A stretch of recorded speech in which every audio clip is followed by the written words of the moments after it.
Hey everyone, welcome back to my YouTube channel. अगर आपको मेरी वीडियोस पसंद आए तो प्लीज़ एक लाइक, कमेंट और सब्सक्राइब कर जरूर बताना आपको ये कैसा लगा। तो चलिए हम आज का पार्टी स्टार्ट करते हैं।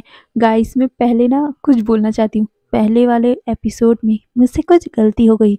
मैंने कहा था कि विंग ने वांग जी को मार्क नहीं किया है, पर ऐसा नहीं था। वांग जी को मार्क कर दिया गया था, जिसके कारण विंग ने कहा था कि वो मर जाता है, फिर वो सब कुछ ठीक हो जाएगा, जिसके कारण वांग जी रोने लग गया था।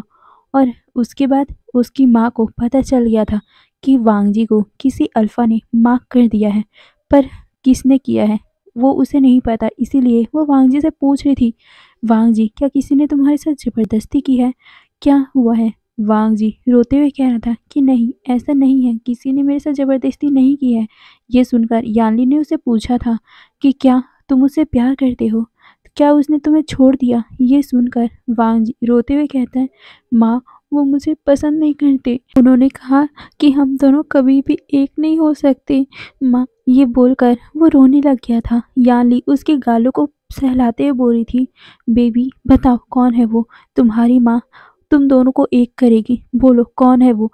वांग जी उसे बताने ही वाला था कि तभी वहाँ का गेट खुलता है। गेट खुलने की आवाज़ सुनकर यानली ने जल्दी से वांग जी का कॉलर ठीक कर दिया था, क्योंकि वांग जी के पूरे नेक में लव बाइट्स ही केस, यहाँ तक कि अल्फा बाइट भी था।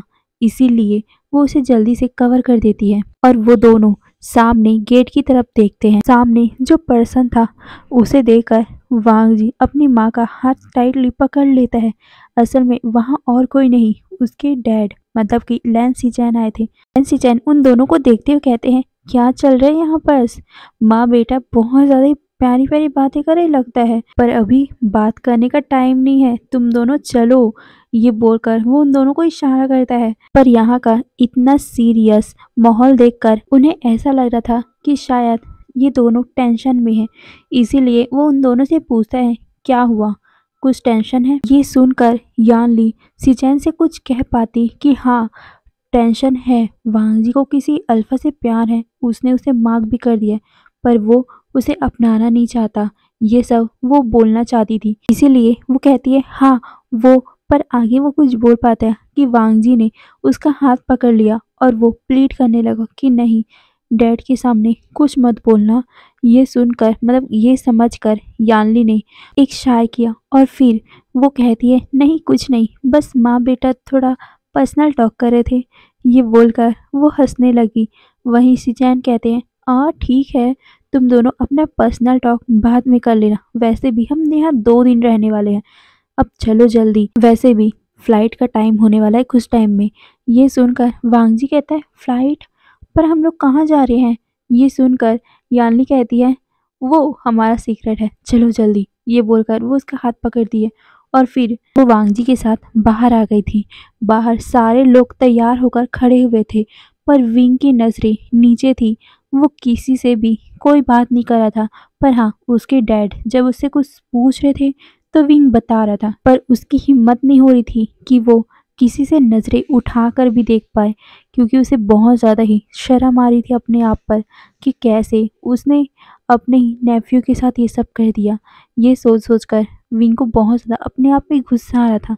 वो सच में कितना ज़्यादा बेशर्म है, यही सब बातें विंग सोच रहा था, पर वो कैसे बताए? क्या वांग जी ने अपनी मॉम डैड को, क्या गगा को बता दिया? यही सोचकर वो उन दोनों की तरफ देखता है। वांग जी ने अभी भी अपनी माँ का हाथ पकड़ा हुआ था, पर यानली और सिचैन को देखकर ऐसा नहीं लग रहा था कि उन दोनों को वांग जी ने कुछ बताया है। अगर उसे पता होता या फिर वांग जी ने उन्हें कुछ बताया होता तो सच में अभी तो यहाँ पर भूकंप आ चुका होता। इसीलिए विंग रिलीफ लेता है, पर उसे डर भी लग रहा था। अब क्या होगा जब वांग जी और विंग के रिश्ते के बारे में इस फैमिली को पता चलेगा? क्या होगा? क्या ये फैमिली सब मतलब बर्बाद हो जाएगी? यही सब बारे में विंग सोचे जा रहा था।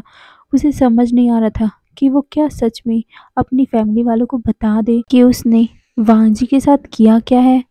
क्या क्या होगा? क्या होगा? बस यही सब बातें विंग सोचे जा रहा था। उसने अपना सर नीचे कर लिया था, तभी एक आवाज़ आती है, विंग। ये सुनकर विंग की नज़रें ऊपर उठती है और फिर वो साइड में देखता है, वहाँ उसके डैड उसे चिल्ला रहे थे। वो विंग से कहते हैं, विंग तुम्हारा ध्यान कहाँ है? मैं तुम्हें कब से बोल रहा हूँ कि अब चलते हैं, टाइम हो रही है हमारी फ्लाइट की। ये सुनकर विंग कहता है, हाँ हाँ, मैं गाड़ी निकालता हूँ। ये बोलकर वो कार का की पकड़ता है और फिर वो बाहर की तरफ सबको इग्नोर करके जाने लगा। सारे लोग कंफ्यूजन से विंग को देख रहे थे। विंग आज खोया खोया सा लग रहा है। वहीं वांग जी भी विंग को ही चोरी चोरी नजरों से देख रहा है। उसे भी बहुत ज्यादा ही रोना आ रहा है। उसे समझ नहीं आ रहा है कि अब वो क्या करे। क्या वो अपनी फैमिली मेंबर को सच में बता दे? पर वो ऐसा भी कैसे कर सकता है, क्योंकि उसे पता है कि विंग उसे पसंद नहीं करता। अगर सबको पता चल गया तो क्या होगा? वो भी यही सब सोचे जा रहा था। वहीं दूसरी तरफ यानली तो बस सब जितने भी यहाँ अल्फा रहते थे, जैसे शुयांग, वैनिंग, उन दोनों की तरफ ही देखी जा रही थी घूर घूर के कि आखिर इन दोनों में से कौन है वो जिसने मेरे बच्चे का दिल तोड़ा है। उनकी नज़र विंग की तरफ गई ही नहीं, क्योंकि उन्हें ऐसा बिल्कुल भी नहीं लगा था कि विंग है वांग जी का लवर, विंग है जिसने वांग जी को मार्क किया है। वो ऐसा सपने में भी नहीं सो सकती, क्योंकि उन्हें अपने से ज़्यादा विंग पे भरोसा है कि वो कभी भी वांग जी को हर्ट नहीं करेगा। इसीलिए उनका पूरा फोकस वैन ली और शुयांग के ऊपर था। उन्हें लग रहा था कि इन दोनों में से किसी को मतलब वांग जी पसंद करता है, और इन दोनों में से एक ने ही वांग जी को धोखा दिया है। मतलब कि धोखा नहीं, वांग जी को वो सब करके छोड़ दिया है। यान्नी के मन में यही सब था। उनका ज़्यादा से ज़्यादा फोकस शुयांग की तरफ था, क्योंकि दोनों वांग जी और शुयांग एक साथ रहते हैं, तो वांग जी के दिल में शुयांग के लिए फीलिंग बढ़ गई होगी। पर शुयांग उसे एक्सेप्ट नहीं कर रहा है। यही सब सोच के वो शुयांग को घूर घूर के देख रही थी। फिर कुछ ही टाइम बाद वो सारे बाहर निकलते हैं। वांग जी अपनी माँ का हाथ छोड़ ही नहीं रहा था। फिर क्या, सारे लोग कार में बैठने लग गए थे। वांग जी अपनी माँ के साथ उसके कार में बैठ गया था। वहीं विंग अपनी कार लेकर वैनिंग, वैनचिंग और शुयांग के साथ निकल गया। वहीं न्यूज़ैन ग्रैंडपा के साथ निकल गया था। सारे लोग कुछ ही टाइम में एयरपोर्ट भी पहुंच चुके थे।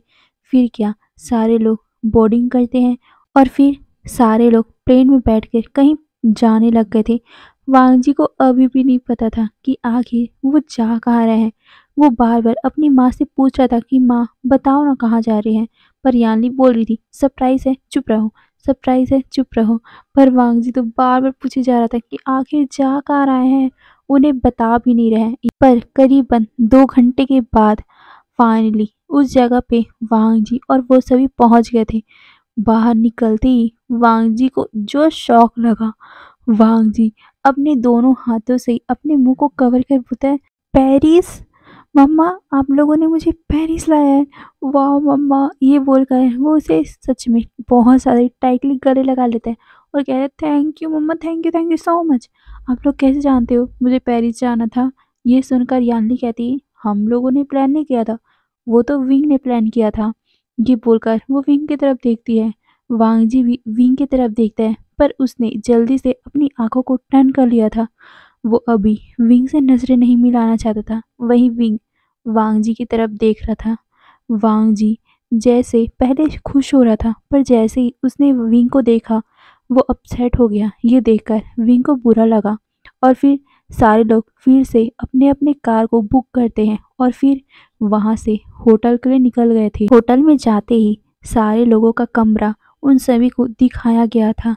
वहीं विंग सोच रहा था कि क्या वांग जी अभी भी उसके पास आएगा, पर ऐसा नहीं हुआ।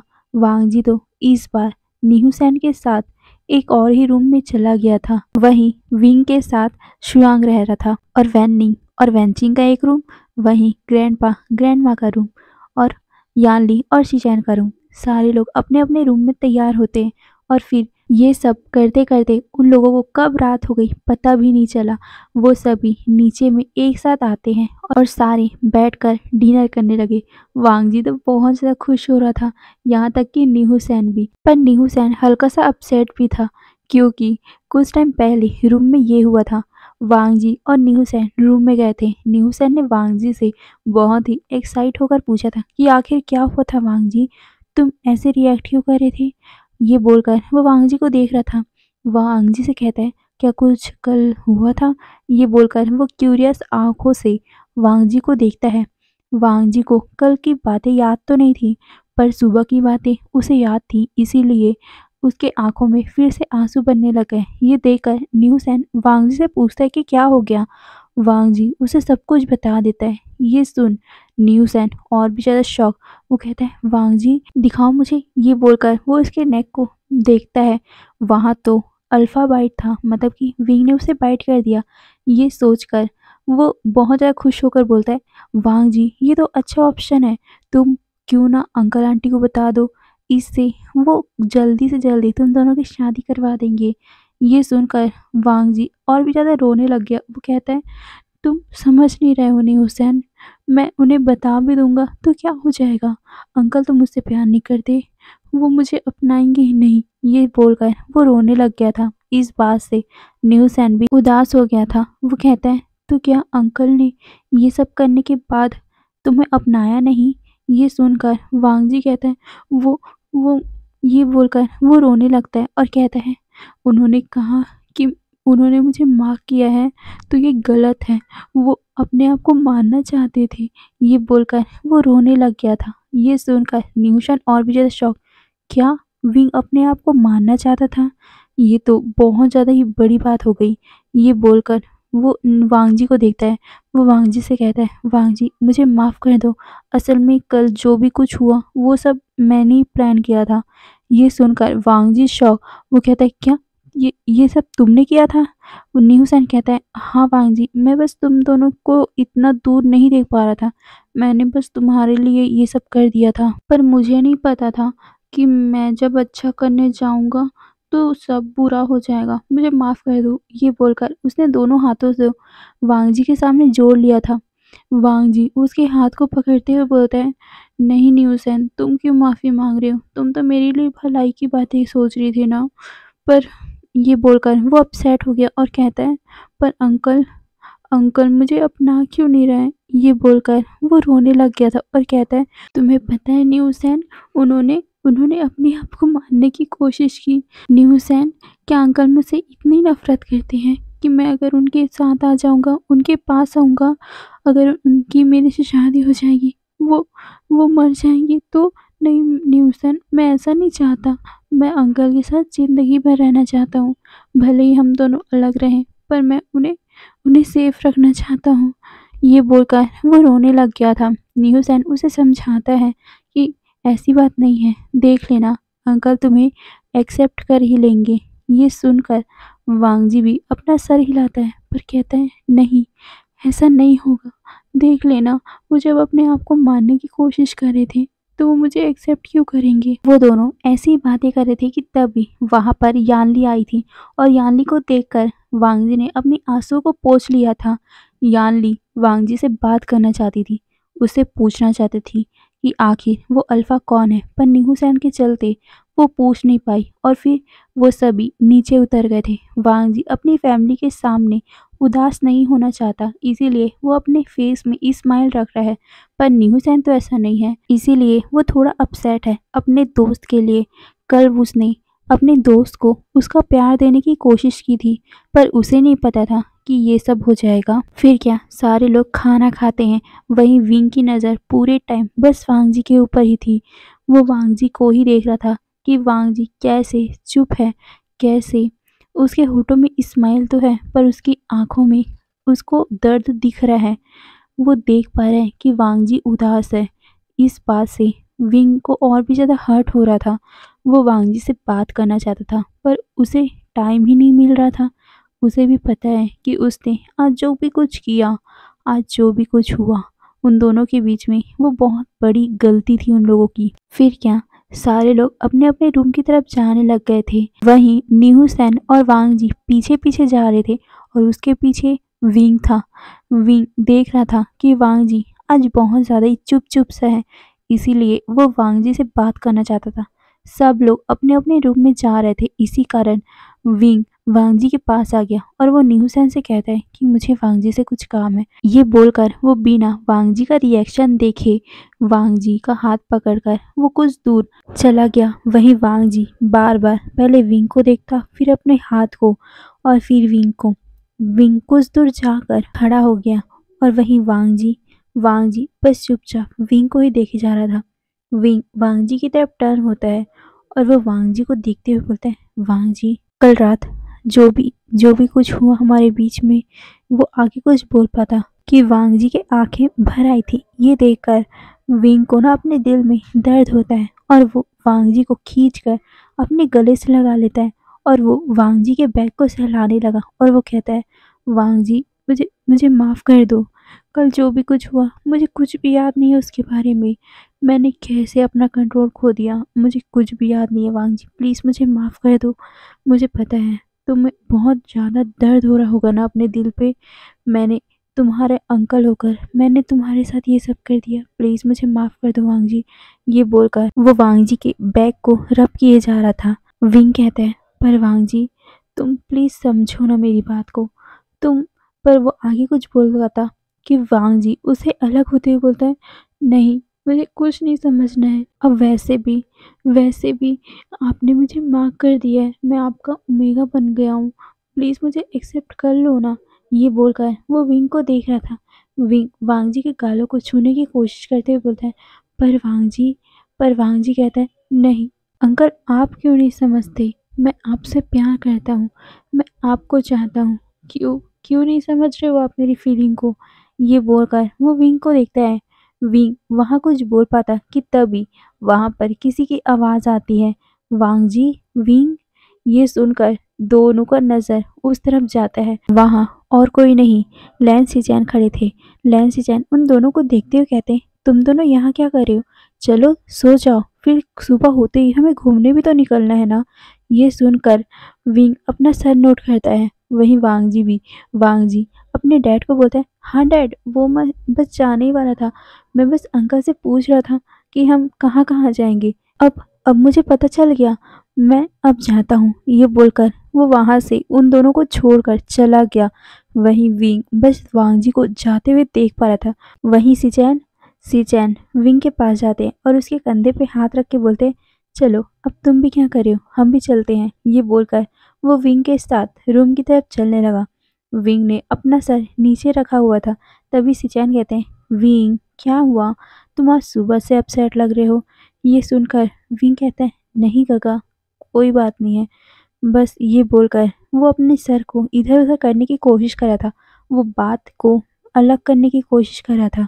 वो कैसे बता दे कि विंग ने वांग जी के साथ रातें बिताई हैं। वो कैसे बता दे कि उसने वांग जी को माफ़ कर दिया है। कैसे बताए?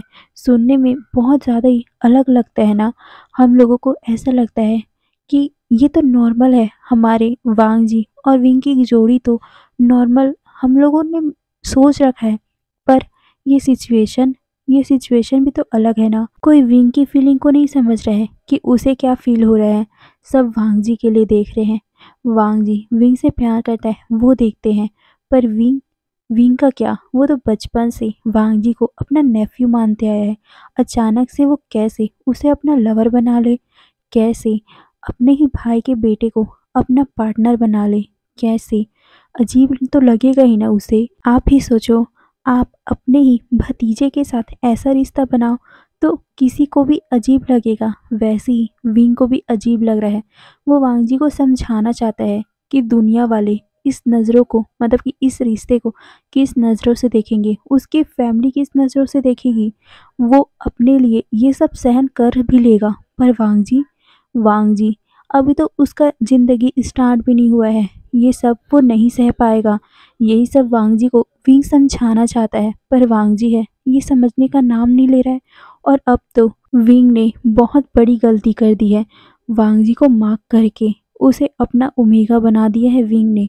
अब वो कैसे इस सिचुएशन को हैंडल करेगा, वही सब बातें विंग सोच रहा है। एक ओमेगा का मार्क अल्फा के मरने के बाद ही उसके नेक से हटता है, वही एक अल्फा के नेक का मार्क ओमेगा के मरने के बाद ही हटता है। इसीलिए इसीलिए विंग ने सबसे पहले जब उसने देखा था कि उसने वांग जी के नेक पे मार्क किया है, उसने कहा था कि वो मर जाता है, जिससे उसके नेक का मार्क हट जाएगा और वांग जी सेफ रहेगा। हाँ, विंग वांग जी से प्यार करता है, पर वो उसे सफ़र करते हुए नहीं देख सकता।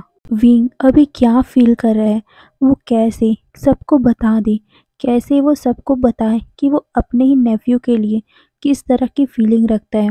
वो कैसे बता दे सबको कि उसने उसने ड्रंक होकर अपने ही नेफ्यू को मार्क कर दिया है। कैसे बता दे। ये कितना ज़्यादा अजीब लगता है ना कि एक अंकल ने अपने ही नेफ्यू को मार्क कर दिया। बहुत ज़्यादा ही अजीब लगता है ना। हमारे लिए तो ये बहुत ज़्यादा आसान है क्योंकि हम इसे सोच रहे हैं, पर विंग विंग तो इसे फील कर रहा है। इसीलिए विंग की फीलिंग को कोई समझ नहीं सकता। विंग यही सब सोचते हुए जा रहा था, तभी से चैन विंग को देखते हुए बोलते, विंग क्या हुआ है तुम्हें? तुम इतना ज़्यादा डिस्टर्ब क्यों लग रहे हो? क्या कोई प्यार का मामला है क्या? ये बोलकर वो उसके कंधे को हल्का सा टैप करता है। विंग जिस कारण अपने गगा को देखते हुए कहते हैं, हाँ गगा। ये सुनकर सीजन कहते हैं, क्या हुआ? तुम किसी प्यार व्यार में थोड़ी ना पड़ गए हो? ऐसे हालत तो सिर्फ एक मजनू की ही होती है। ये बोलकर वो मुस्कुराने लग गए थे। विंग भी हल्का सा मुस्कुराकर बोलता है, नहीं नहीं गगा। ये बोलकर वो अपने नेक को हल्का सा रब करने लग गया था, जिसे सिचेन नोटिस कर दे। असल में विंग की आदत है, विंग जब नर्वस होता है या फिर झूठ बोलता है, तब वो ऐसे ही अपने नेक को हल्का सा रब करने लग जाता है। ये देखकर सिचेन मुस्कुराने लगे और वो कहते हैं, कोई बात नहीं, अगर लवर का ही बात है तो तुम मुझे बता सकते हो, मैं तुम्हारी पूरी मदद करूंगा। मैं तुम्हारा भाई जो हूँ यार। ये बोलकर वो विंग को हल्का सा अपने कंधे से ही टैप करते हैं, जिसके कारण विंग अपने गगा को देखकर स्माइल करता है। और फिर क्या, सारे लोग अपने अपने रूम में जाकर आराम करते हैं, पर विंग और वांग जी आराम नहीं कर पाते। वहीं यानली भी यही सब सोचते हुए आराम नहीं कर पाती कि आखिर कौन है वो अल्फा जिसने उसके बेटे को, उसके मासूम से बच्चे को मार्क कर दिया है। और वो अल्फा वांग जी को छोड़ के चला गया। वो सिचैन से बात करना चाहती है, पर वो किस तरह करे, वही वो सब सोच रही थी। फिर क्या, अगली सुबह होता है, सारे लोग बहुत अच्छे से तैयार होते हैं।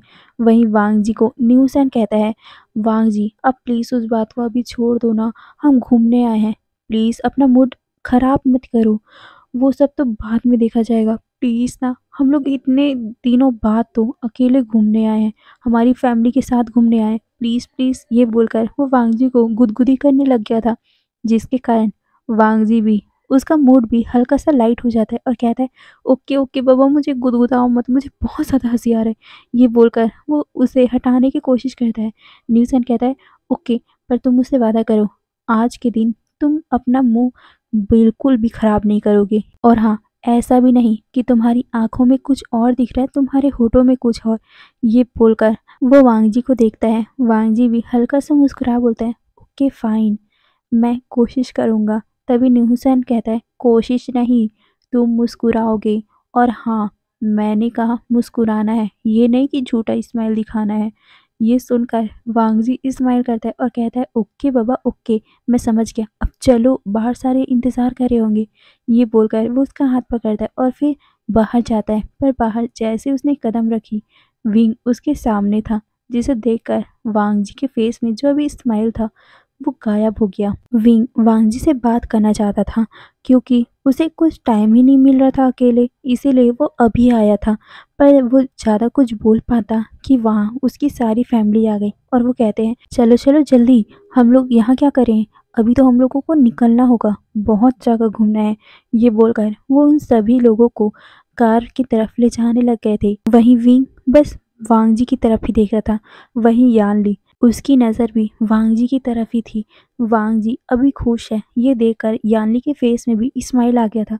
और फिर क्या, वो पूरा दिन वो बहुत ज़्यादा ही मज़ा करते हैं, घूमते हैं, फिरते हैं, खाते हैं, कूदते हैं, जगह जगह जाते हैं।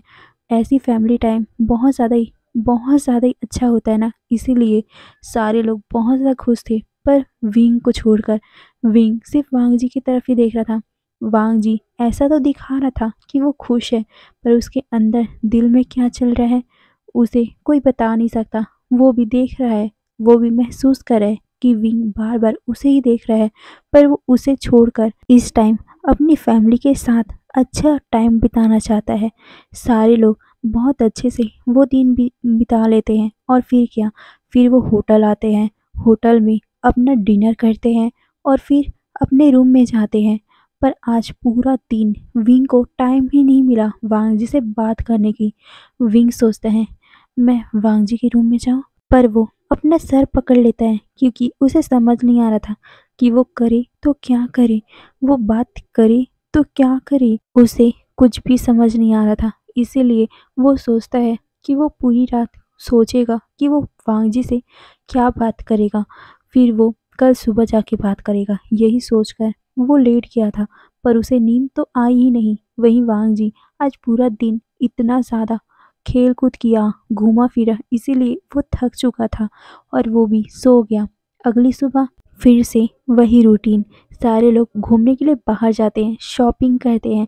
वांग जी तो बहुत ज़्यादा इंजॉय कर रहा था क्योंकि आज उनका लास्ट डे है पेरिस में, इसीलिए वो सारे बहुत सारा शॉपिंग करते हैं। वहीं विंग विंग तो बस मौका ढूंढ रहा था वांग जी से बात करने के लिए। अब फाइनली उसे एक मौका मिल ही गया वांग जी से बात करने के लिए।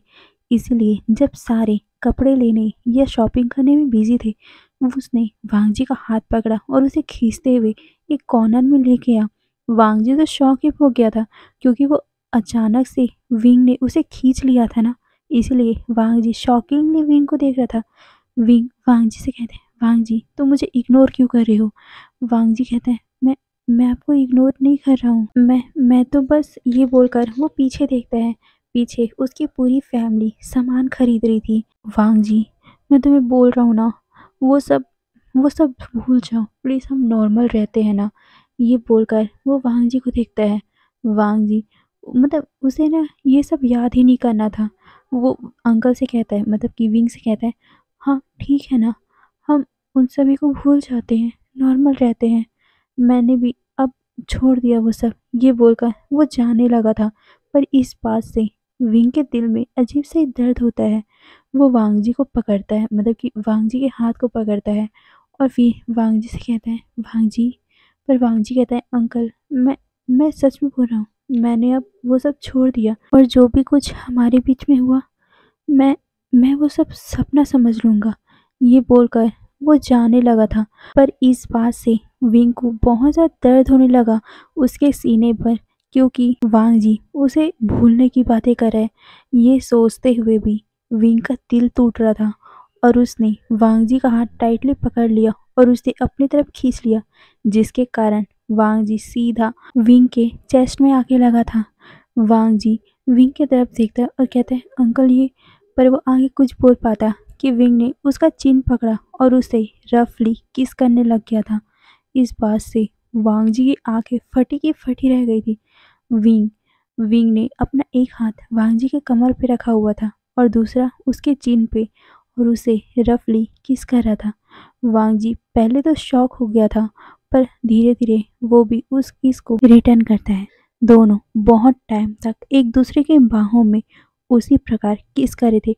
उन्हें अंदाजा भी नहीं था कि कोई इंसान उन दोनों को दूर से देख रहा है और वो गुस्से में आग बबूला हो रहा है। तो हे गाइस, आज के लिए बस इतना ही। फिर नेक्स्ट पार्ट में देखेंगे आखिर वो पर्सन कौन है जो इन दोनों को देख रहा है और इतना गुस्से में हो रहा है। तो चलो आज के लिए बस इतना ही, फिर नेक्स्ट पार्ट में देखेंगे। ओके, फिर बाय बाय।